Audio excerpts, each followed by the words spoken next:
10 taon kami magkasama. Nandiyan yung lagi kami magkaaway. 10 years? Hindi siya lumaki, ma'am? Hindi lagi tayo magkaaway. Pero magkakapatid din. Hindi ang pagkakaibigan talaga, andun yung ups and down. No, parang hindi yung kakitampuhan, pero hindi rin matitis ang isa't isa. Oh, yung isa't isa magkaaway. Bigyan ng jacket! Tapos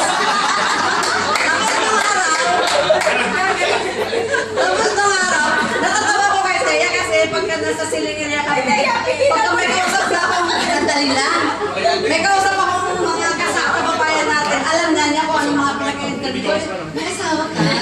Ilan ang anak mo? O yun ang trabaho ng asawa ko, wala na akong asawa.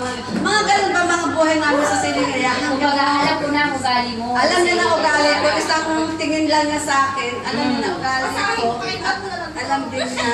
Basta ganon. Kung baka sa ano, isa na lang. Kung baka sa ano, nung mahirap na kami dalawa, may mayaman na, ganon pa rin kami, pareho. Walang mayaman ka. Hindi, ibig sabihin, nanggaling tayo sa mahirap na wala tayong isaing. Hindi, totoo yun. Nangyari rin sa buhay ko, nangyari din sa iba. Natotoo yun. Kaya ibig sabihin, kinararangal ko sabihin na kahit pa paano umunlad ng buhay natin. Uy, wish ko sa'yo na pagbalik mo doon, kahit na malayo ka sa amin, andyan pa rin tayo. Alam ko yan na kahit malayo ka, hindi mo kami makakalimutan lahat. At ganun din kami sa'yo.